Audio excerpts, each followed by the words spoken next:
Well, last week's number one team had a very short tenure at the top, but let's go ahead and see what these week 5 power rankings look like. How's it going, everybody? I am Jason of Jason's Realm here, and today I'm here bringing you guys my team's week 5 NFL power rankings. Let's just go ahead and dive right into these. So at number 10, we have a team that was not ranked last week, was not ranked at all, and this might be a controversial pick, but we got the Los Angeles Rams at number 10. That offense, man, the offensive line we think just had a down week against Cincinnati. They're 2-2. And man, I mean, yeah, they struggled against the Colts in the second half. The defense started giving up stuff.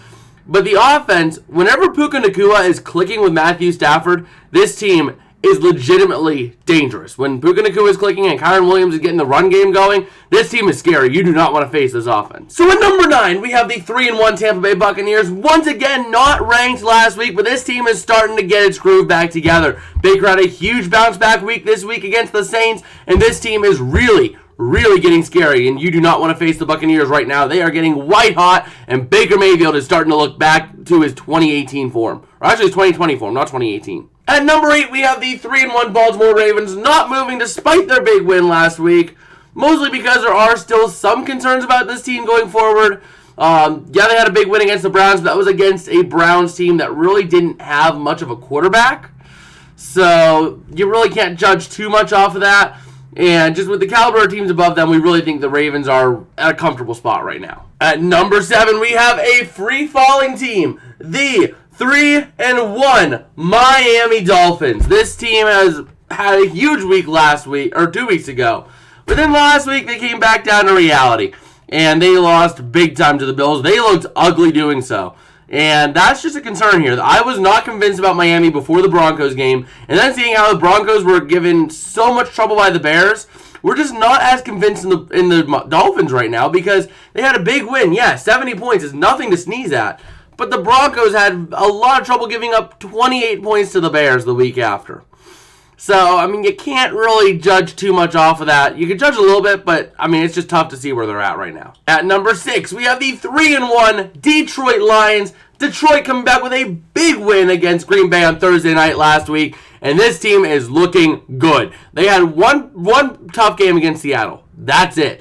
Other than that, this team is looking great heading into this mid-stretch of the season. At number 5, this might be a bit of a controversial pick, but I think someone in particular had something to do with this as well. The Kansas City Chiefs down to number 5, down 2 spots last week for a couple reasons. A 3-1, yes, but they almost lost to the Jets. They should have lost to the Jets, and we're all tired of seeing Taylor Swift whenever the Chiefs play football. I'm sorry, it's just a common trend. Nobody who's watching football wants to spend half the game watching Taylor Swift's reaction. They did a great job on Sunday night about not showing her, but then towards the end they started showing her when the Chiefs started doing well. It just gets boring after a while. And that's not what we want to see when we're watching football. At number 4, we have the Dallas Cowboys rising back up the ranks, up 3 spots from last week as they are 3-1, and they had an absolutely monstrous win against the Patriots, 38-3, giving Bill Belichick the biggest loss he has ever faced in his coaching career.